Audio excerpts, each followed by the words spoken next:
Welcome to the session. Today we will discuss about food components from class 7. So it is one of the important and starting chapters in class 7.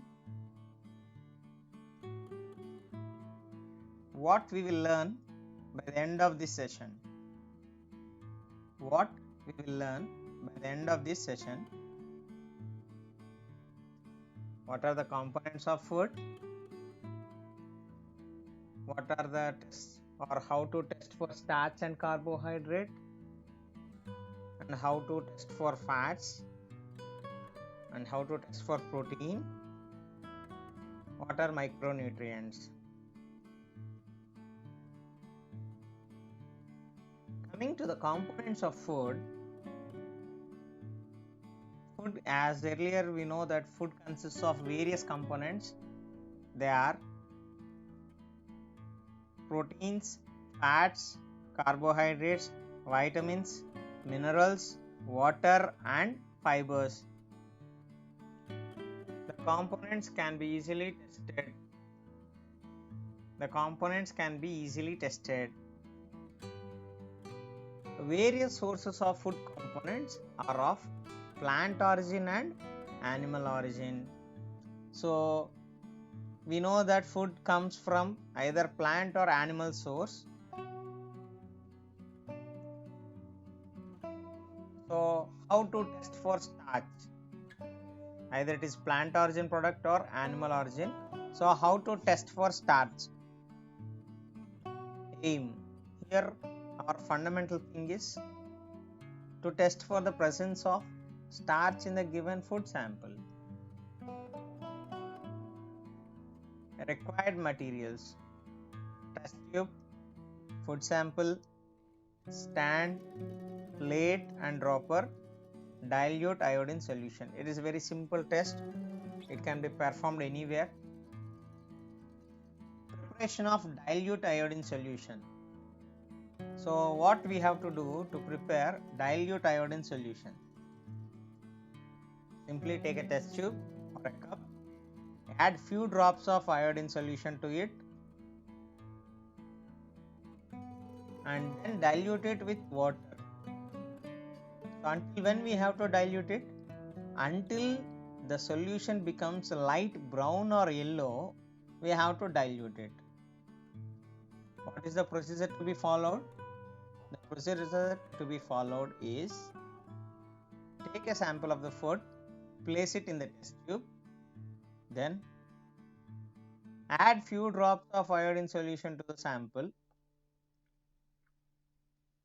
and if the substance turns blue, black or dark blue, it contains starch. So here what is the end result for the test for starch? The food material which is tested will turn to blue black color or dark blue color. Coming to the next one, we have test for fat. So test for fat is one of the very easiest method to test whether a food sample contains fat content in it or not. So for this, take a small quantity of food sample and rub it gently on a piece of paper. So if the paper turns translucent, the food sample contains fat. Generally we do this activity with a groundnut and paper or cashew nut and paper, so we will get the result. So by that we can say that these food items contains fat in it. Coming to the test for proteins. So how to test for protein? What are the required materials? What are the procedure to be followed? We will see here. Aim. To test for protein in the given sample. Required materials: 2% copper sulfate solution, 10% sodium hydroxide solution, test tubes, holder, food sample. So before going to the procedure, we have to make solutions of copper sulfate. So how to prepare 2% of copper sulfate solution. To make 2% copper sulfate solution, we have to dissolve 2 grams of copper sulfate in 100 ml of water. So to get 2 grams of to get 2% of copper sulfate, how much copper sulfate is added in 100 ml of water? 2 grams of copper sulfate is added, so that we will get the concentration of 2%. So how to prepare sodium hydroxide solution? So here, what is the percentage of sodium hydroxide solution is to be prepared? Here we have to prepare 10% sodium hydroxide solution. So in order to make 10% sodium hydroxide solution, we have to dissolve 10 grams of sodium hydroxide in 100 ml of water. So here we have a measurement for sodium hydroxide, that is 1 gram of sodium hydroxide is equal to 6 pellets of it. So if you take 6 pellets of sodium hydroxide, we will get 1%. So in order to get 10%, we can multiply it with 10 and we can get the percentage what we want to get.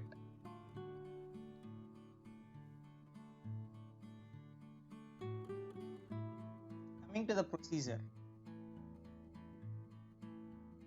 So for if sample is to be tested is solid, we have to grind it in such a way that it has to become powder or paste.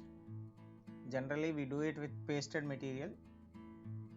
Take a little of it, the sample which is powdered or pasted, paste like made, into the test tube, and we have to add 10 drops of water to the powder and stir it well, so that it will become like a solution or a sample of solution. Take 10 drops of the solution, the solution which we made earlier by using 10 drops of water and the sample. So from that sample solution we will take 10 drops, and in a clean test tube we will add it.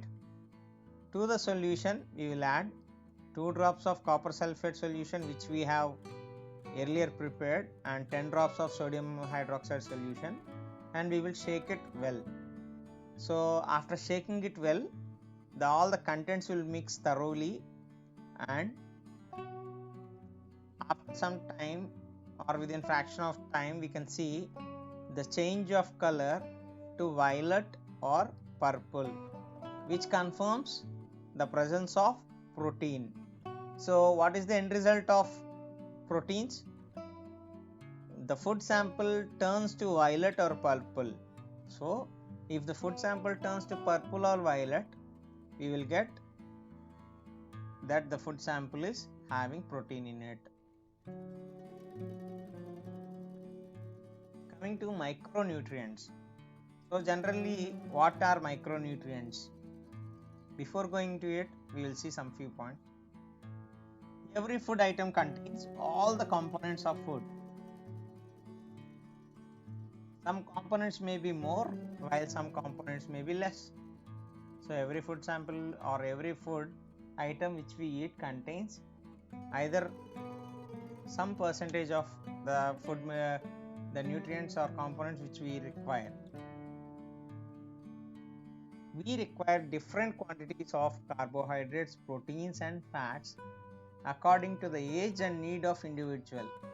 So if we see growing children and adolescents, that is who are in school age or in the college age, they need more protein containing food like milk, meat and pulses as they are in growing phase.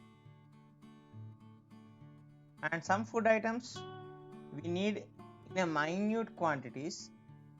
The food components which we require in minute quantities are called as micronutrients. They are also called as trace elements.